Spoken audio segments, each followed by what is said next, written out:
Hello, Internet. We are live with episode 192 of Voices of Revival.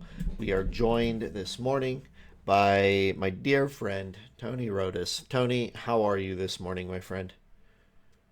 I'm good, brother. I'm good. I'm excited to be on here. Excited about Riverfront Revival, Yes, everything that sir. God's placing on us right here. Yes, I sir. know you got a lot of people on here I'm close to. I've been watching them and yeah, man, it puts me in tears just witnessing what God's Yeah. really doing amongst us right now.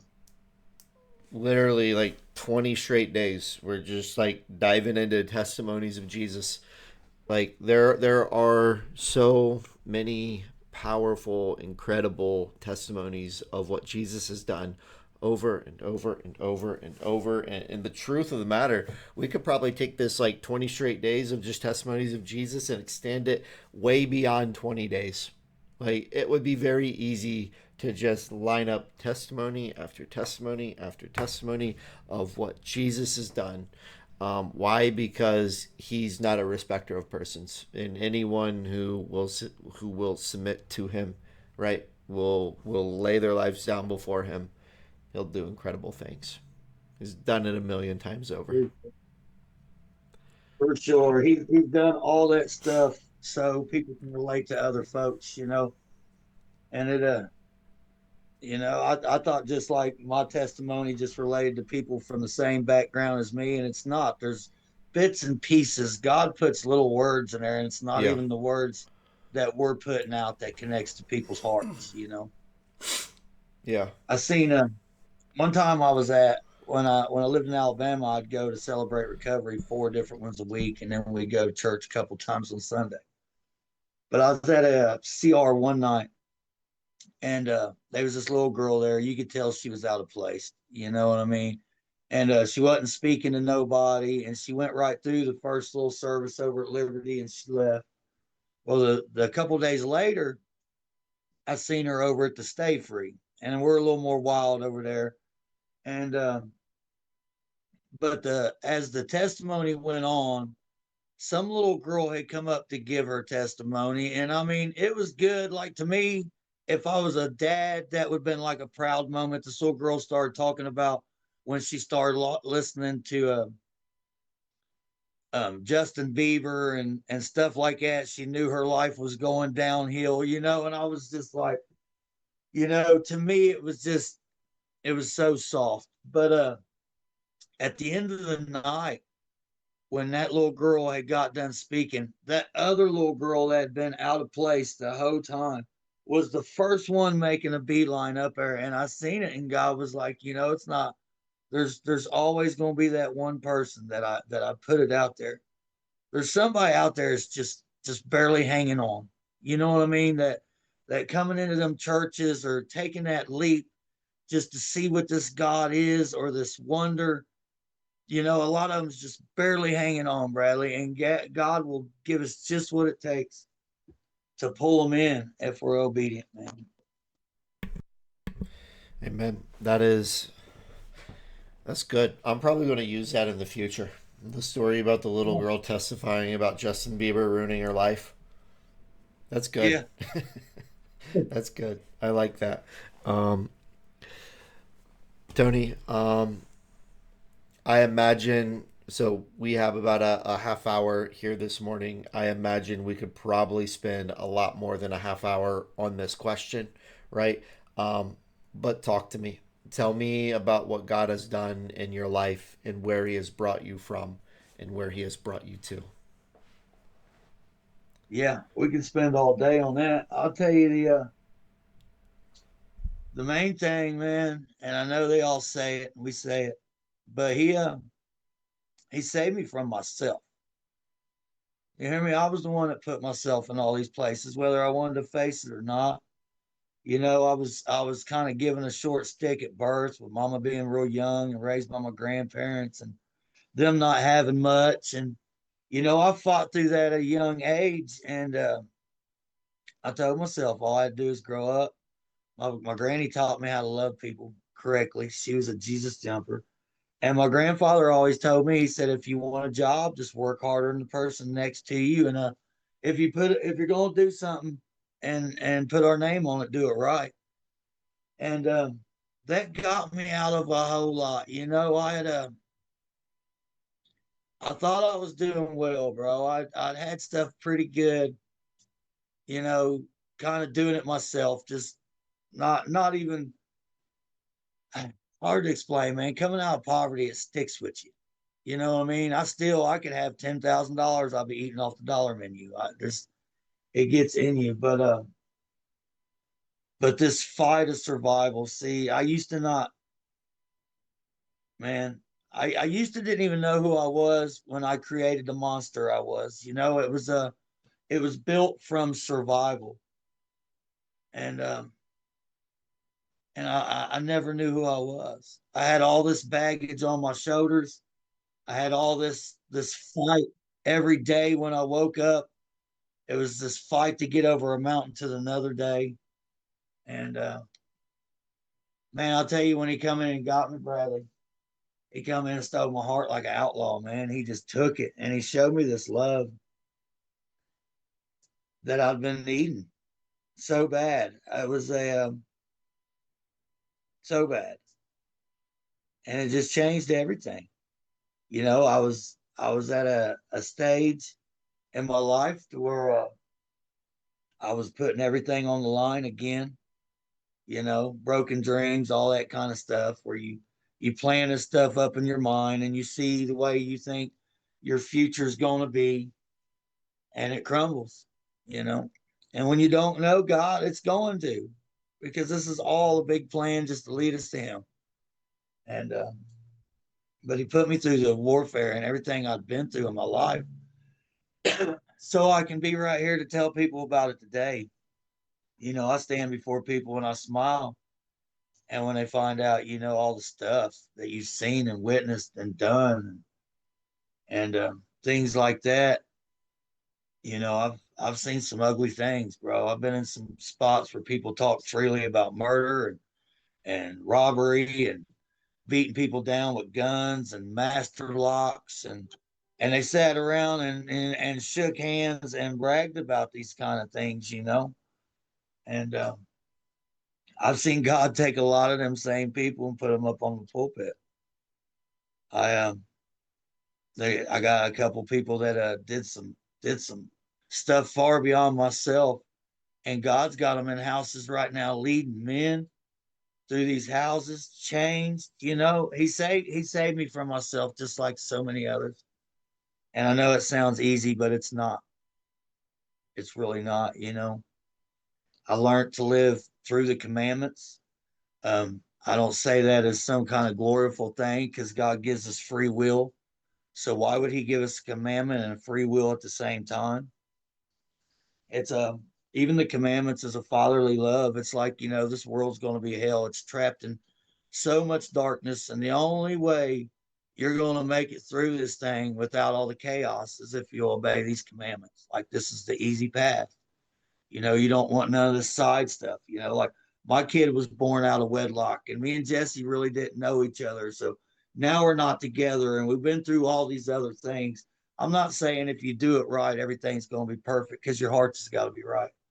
But man, I put my kid and everybody else around me in the opportunity just to run a devil's playground their whole life. Because if they didn't find Jesus, that's where they was going to be.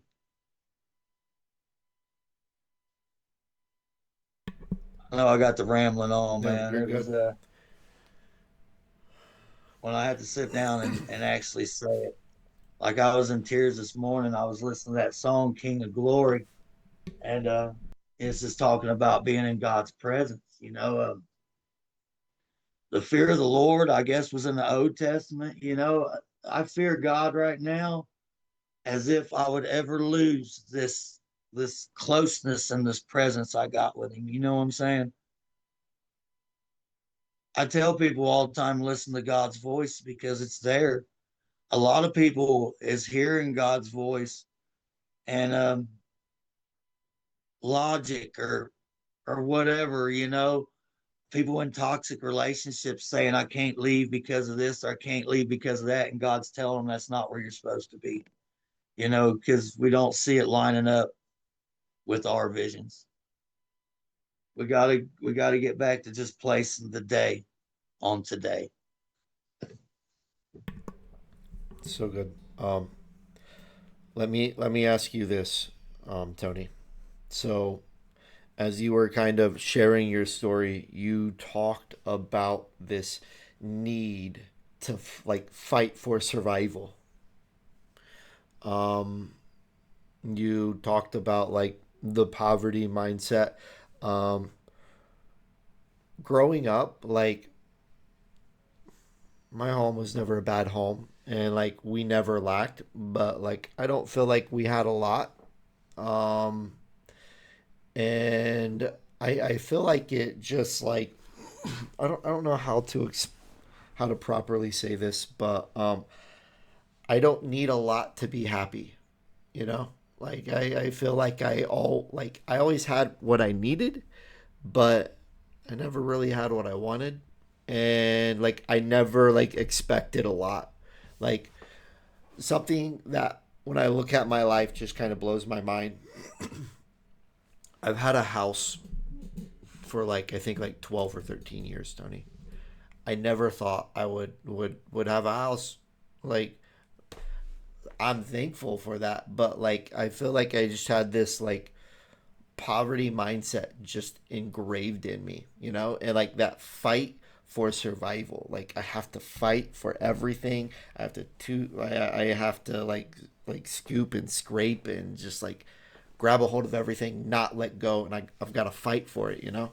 Like so I That's what can we do. relate. I can relate. Let me ask you this though. That like need in you to fight for survival. Since you have surrendered your life to Christ and you have been walking with him, do you still have that same fight for survival? I don't. I don't, man. Uh, I don't, man. I feel God's presence in it. He showed me enough that I believe in it. I've laid down so much now.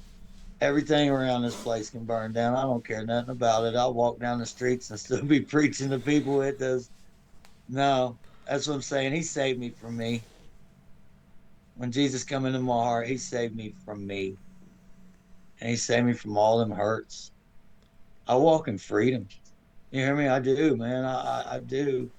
The only way the enemy comes against me is he's got to lash out to something I love. I stomp on him, man. The other day, like I said, I just got that new job when I was doing that forklift. And I'm coming home, and we went to HHC, and I'm coming home, and tire blows out on my van, and there's 2 foot of snow on the ground. And I just pull the van over, and we get out, start walking. We're already calling for a ride. And my mama pulls up, and she's like, "Tony, what are you going to do about that job? You better call him." I said, "I called him, Mama. It's going to be okay." "Well, what are you going to do about that van?" I said, "Well, Mama, I've had a flat tire before. It's going to be okay, you know." And I said, "If it don't, then God's got other doors for me." I honestly believe, and even the bad comes to His glory, man. Like Yeah.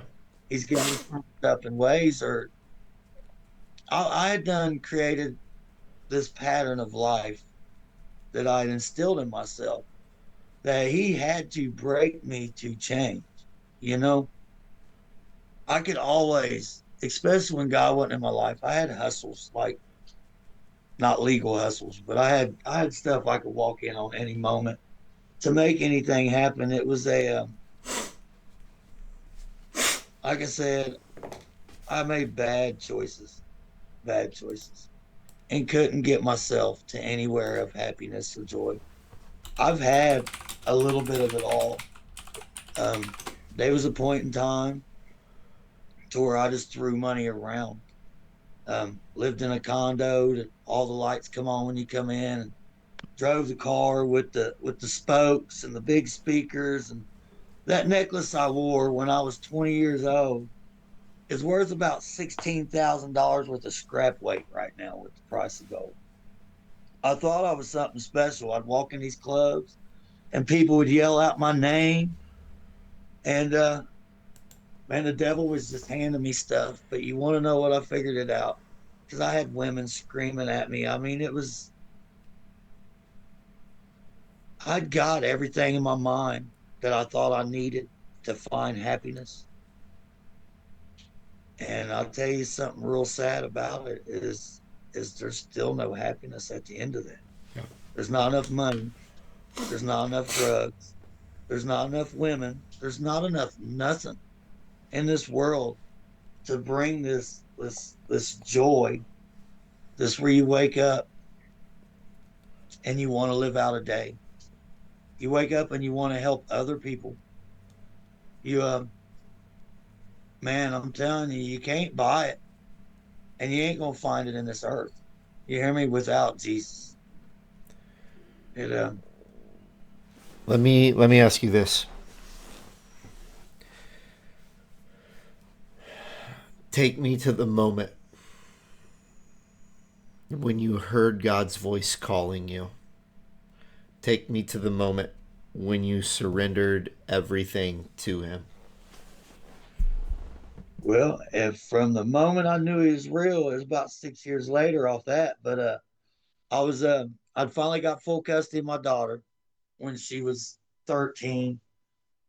Her mama eventually she liked the prescription pills, but it eventually turned over to heroin, and she lost both of my daughter's brothers, and their fathers wasn't there to take them, so they went to the system, and I got my kid.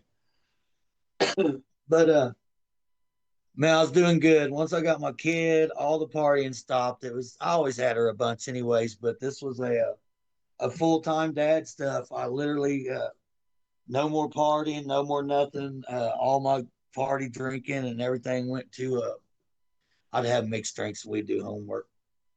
But I've been wanting to move to Alabama since I'd moved there when I was 13. I've been there off and on, and I tried to take my kid a couple times. And when my kid was maybe 16 or 17, I told her, I said, I want to try Alabama again. And she told me to go on down there and try to get it started because we went down there twice and had to leave everything we owned down there because of her mama. And man, I went down there and tried. I'd stacked the deck on this one, Bradley. I'd bought me a truck, a lawnmower, everything it'd take to start a business. And I went down there and couldn't get nobody to hire me anywhere. I took this girl and her kid with her, and then her parents moved down there and bought a place too because they wanted to be by their grandbaby. But man, I went to Alabama on this mission. Like I said, another dream to get my kid out of Ohio and get her away from all this riffraff and make it down there where it's wholesome. And Alabama's a different place than Ohio, but they still wave at everybody and open the doors. Everybody's kind to everybody. But I get down there and I can't find a job nowhere. I can't get nobody to hire me. I got this lawn service, which it was toward the end of the year, anyways. But man, I'd failed. I came back up here the last 2 weeks of the year to work for my old boss to have a little money to get through the winter. And when I went back, that girl had moved down there with me, had been hanging out with some friends, and I guess she had been hooked on meth before, and I hadn't known it. But by the time I came back, she was already on methamphetamines down there in Alabama. I couldn't even find her. My kid was up here. I'd like I said, I couldn't get no work down there. I couldn't even come back to Ohio until I finished everything I was doing right there. And bro, I just felt like the biggest failure. I drank since I was, I don't know, 11, 12 years old. I was probably alcoholic by the age of 15. I was allowed to go in bars. I was going in these biker bars and everything else when I was 15, 16 years old, drinking like I was supposed to be there. And, but this was the first time in my life anybody had ever looked at me and said, Tony, you need to quit drinking or you need to slow down at least. I got to where I was opening the liquor store. When they would pull in to unlock the doors, I was sitting there with a couple, buying a couple bottles of liquor. And I lived out there in the farm and I had a little pool table, and some of my buddies would come out, and we would just get trashed every day. There'd be people out there fist fighting in the yard, acting like we were kids, and we were in our 30s. But man, like I said, I just felt like the biggest failure. But I was at this little bar down the street from my house, and I left that bar going home one night, and it's a 45-mile-an-hour road. And when you get up there going on down, I mean, it's a 55-mile-an-hour road, but when you get on down there by my house, there's an S curve, and it slows down to either 40 or 45. And I had a little turbo Saab, little 9.3 turbo Saab, and man, I don't know what overcome me. I mean, I know I felt like a failure. I know right then I was at a point in my life that I was so lost, man. Where do I go from here? You know what I mean? Just like, I've never wanted to kill myself, bro. I've never wanted to kill myself. I've wanted to not be on this earth before, and I've wanted to be somebody else, but I never literally like wanted to end the life that I'm living. You know what I mean? Like I didn't want to do. I don't know how to explain it, but man, I went up on that curb, and as I was coming to it, I was pretty drunk, man. I got that car up to about 75, 80 mile an hour. And I remember looking at the extension of the curve and seeing no more headlights was coming at me. And I just floored it, bro. That little turbo went to whistling. And I took that curve after it hangs like an S. And it felt like that car was going to tip over. And when I come out of the curve, I'd never let up on it. And I was watching that thing drop over 125 as I was leaving the curve. I screamed out at God somewhere along them lines, man. It's like, if why, just why is my life like this? Because my kid, since she had been born, had been my everything. I didn't have no mom and dads. My kid wasn't going to go through what I went through. I validated selling drugs and everything else to make a better life for my kid. And then I got trapped into the nasty of it. I got trapped into the people saying, oh, and the people kissing my butt and stuff coming for free and getting this kind of control. I got lost into all that when it was all to keep my kid from going through the same mentalities and pains that I went through. She wasn't going to go through without having parents. She wasn't going to go through. How I could ever, how I could have ever did that night. I don't understand. And and how I threw it at God, I don't even understand because I didn't believe in God. From my granny loving God so much and her life being such crap, I didn't believe in God, man. I didn't. I thought he was a freaking joke. But being able to look back now, when she sat in that Bible all calm, when I seen this world of freaking nuts going on around her, that was God's presence on her. She got to sit right there and be calm when everything was crazy. When I thought God was just supposed to fix stuff like a genie if he is a God. I don't know, man. I don't know. But bro, next day, 2 days, I couldn't tell you because I wasn't lining it up. I wasn't expecting it, so I wasn't marking nothing on the calendar. I'm headed to my dude's house down the road about noon. His mama had dementia, and when she would invite me to do stuff, she would remember it. It would blow people's mind. This little lady loved me so much. She said, "Tony, you make people better just by being around," and that is one heck of a compliment. I'll never forget that. She'd see the way her son or any of her other people would act once I come around, the way we would interact and stuff. And this is for God. This is just I guess my granny put instilled a pretty good person in me when I can't see it through all the chaos I've been through. But bro, I'm going over their house, man, and God took my sight, bro. It started out like if I was drunk, like the little white lines from the outside kind of started going with the end ones, like if he was drunk. I followed the center line of my buddies because it was straight down the road. By the time I started getting there, it wasn't nothing but a blur, Bradley. And man, I know I feel, bear with me, man. I feel weird doing this on a video because I don't talk about this stuff much.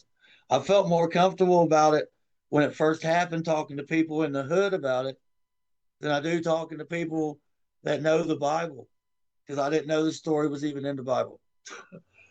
It was and I get to my buddies, man. I eat soup beans. I take a shower. They're partying and stuff, and I just can't see. All I can see is blurs. When they come up, all I can see is a blur. And they're like, "You want this? You want that?" And I'm like, "No, y'all, man." I'm like, "I can't see. Like I don't want nothing, y'all. I'm just gonna get this figured out." Well, hours went by, hours, and I remember I'm walking out and I sit on his little back steps and I can't see nothing. I'm just thinking that I'm in Alabama and I ain't got a kinfolk down there. I ain't got nobody down there. I'm like, ain't got nobody to watch my dogs and nothing. And I'm like, man, you're gonna have to go to the hospital, Tony. I'm sitting there and I'm starting to freak out because I can't see. Um, I ended up having to stay at Michael's house because I couldn't see to drive. I couldn't leave his trailer, and I laid down on that couch over on this side, man, and he laid down on the couch on the far side. I don't remember no dreams or nothing, man. It was like I literally could feel two hands grab my chest. And all I heard was this voice say, "There's so much to be done. If you want to be blind, I'll make you blind." I don't want to cry, man. I sat up on that couch.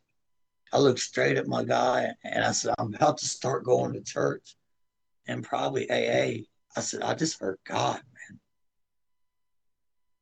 I didn't know. I didn't have no idea what that was supposed to mean. I knew I had to go to church. That's all I knew. So God led me to this church, Liberty Church. That's my church.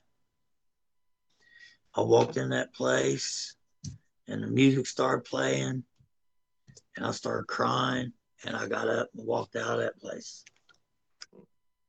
Something kept telling me I had to go back. Every time I'd go, it lasts a little longer, man. I'd be able to make it. Sometimes I'd make the host service and I'd be able to leave when they start praying. But a lot of times I couldn't even make it through it. But I would sit in the back at church and I would just weep. And God would show me stuff about my life. And it was like I was crying it out on these floors. Every time I'd leave there, I'd be different. I I'd hear him say the salvation prayer and that Jesus hung on that cross and all this stuff. And I would say it, but he had a thing to where you raise your hand at the end and you get connected to the church and they tell you more and they help you get closer to God, right? I wouldn't ever raise my hand because I couldn't believe everything that we're saying. I knew I had to take all this stuff serious. I didn't know what it was, but I had to figure it out, man. I'd been searching for something my whole life. I didn't know what it was. I definitely didn't think it was God, but he worked his way through that cold stone heart of mine, man. And like I said, he stole my heart like an outlaw, bro. He took all of it. He took all of it. I started going to church consistently. 6 years later, I raised my hand. I take that salvation prayer to get connected to the church and tell God to come into my heart and my soul. So you do the connection track, and it's 4 weeks, and and then you get baptized. It took 3.5 months to get this thing done.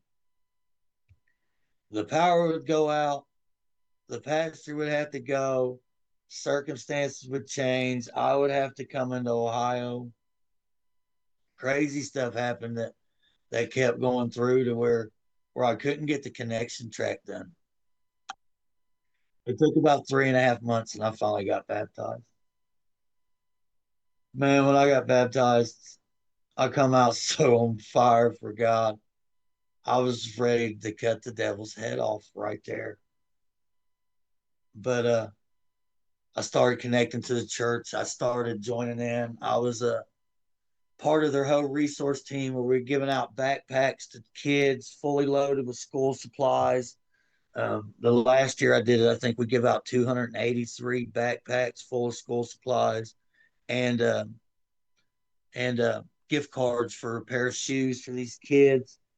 And that was the stuff my heart was most attracted to for the godly work. I was a usher. I'd open the doors and collect offerings and stuff. And we was a pretty big church, and I love this stuff. I started just walking in and being around Christian folk and finding this and finding all this happy walk through joy.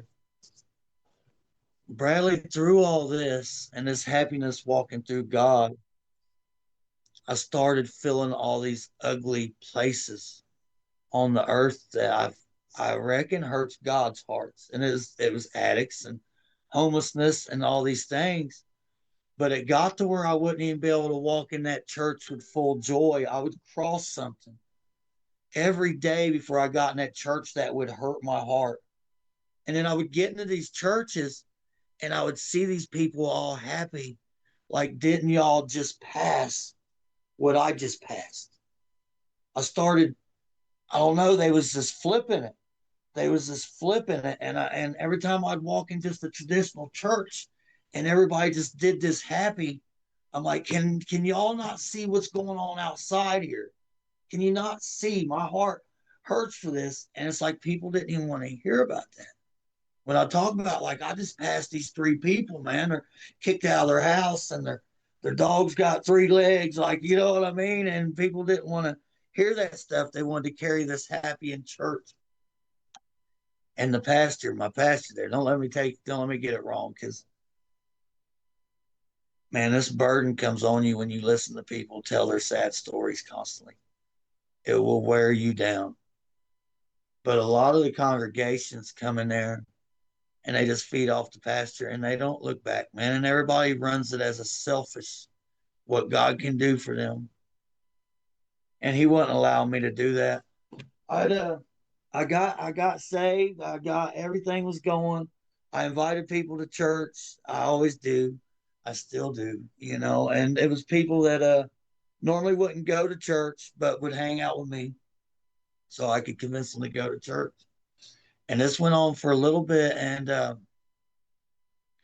had the recovery pastor up there approached me at a Thanksgiving dinner, and I had my daughter and one of her friends with her.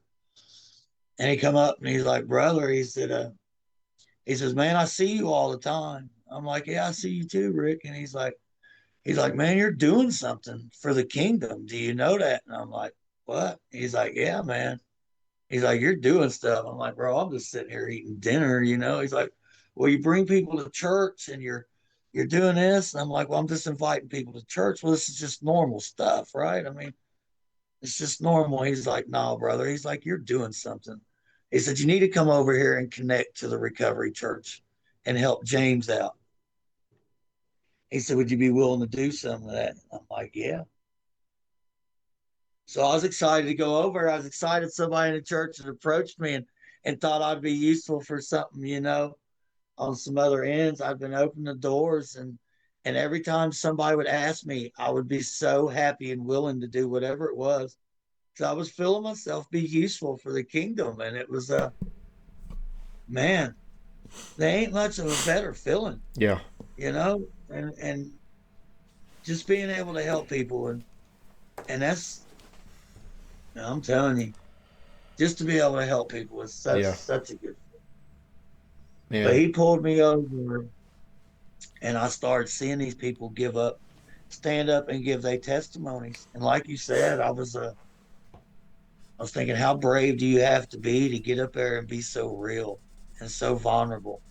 They was women getting up there talking about selling their bodies for drugs and giving their kids away and losing stuff to this, and they sitting up there and just with such bravery and such boldness, not to care what nobody had to say, but just to be able to glorify God at the end of these stories. Yeah. You know, boldness. And I never thought I would do that. I never in my life thought I would be speaking in these churches. But I got connected to that recovery church, and I started seeing the real meaning of the pain I'd been through. Yeah. I started seeing these people's pains and hurts used for God's glory. Yeah. And I started thinking, well, I must be a pretty dangerous guy because I got a whole lots of pains and hurts. Like, I've seen death in so many different ways. It ain't funny. My little sister, she died of spinal meningitis. Lord, she got took from us in just a matter of hours. We didn't even know she was sick. I've had I've had friends kill each other accidentally, get in fights in our backyards, and people get killed. I've had friends set up our other friends over money and have people killed through contracts. I've had friends get shot in their cars trying to buy dope with 6 month old babies in the back seat. Shot in the head. They didn't find that baby for hours because they're so lost. You hear me? We're me and all the people I know are so lost. There's very few girls I know even growing up that's not sold their bodies or traded them for drugs and intentionally not been molested as a young child, anyways. And this all comes from outside them commandments, man. We're just the world's just so evil, man, and it's ugly, ugly stuff. That's what I'm saying. He brought me from a deep part of hell. I've seen some I've seen some serious stuff. I know how ugly and evil this world can really be, Yeah. you know? And listening to everything where God has brought you from and what you are doing now. I think I've told you before that like I've considered, you know what, let's just burn everything to the ground and just go do what Tony does. Like, dude, I love you. I love what you're doing. Can you can you remind me what God said when you were on that couch and his hands grabbed you? What was it he said again? And he said, there's so much left to be done. If you want to be blind, I'll make you blind. Dude, that's that's Book of Acts right there, man. That's Man, Book of I didn't Acts. even know. After I got baptized, my pastor had invited me to a men's Bible study. He had a couple new men to the church too, and he wanted everybody to kind of get to know each other. And we were all just sitting down there talking. And I just go ahead and start telling my little story, just like we was doing it right there. And mouths dropped, and everybody started giving me scripture and all this stuff to go line it up. And it's crazy the way stuff had lined up. I couldn't read it in the Bible and Yeah. find no similarities, but I heard he was a real arrogant man. It was his way or nobody's way, and I believe he couldn't stand Jesus. I was the same way. I created a man, like I said, I took a seventh grade educated kid from the ghetto of poverty, and it took him up to where I had brand new everything and stacked up, and people was screaming my name, and I was arrogant. Yeah. I was freaking. I had turned myself into my own little god. You know what I Yeah. mean? I told people, I said, "Don't nobody love me like I love me," and I just took from the world as I wanted, like it was a tree that I could just take from. Yeah. And That's not true though. There's somebody that loves you more than you love you, Tony. oh, And I what know he's that. done with your life, he's just getting started, man. The best is yet to come. I believe that what you're doing as you continue to steward it faithfully, God is just going to multiply it, and I'm excited. I'm excited to watch it. But Tony, thank you so much for being here on this call this morning. Those who hung out with us live this morning, thank you so much. We love you all. Those watching via replay, thank you. And we'll do it again tomorrow. Until then, deuces. Love you, sir.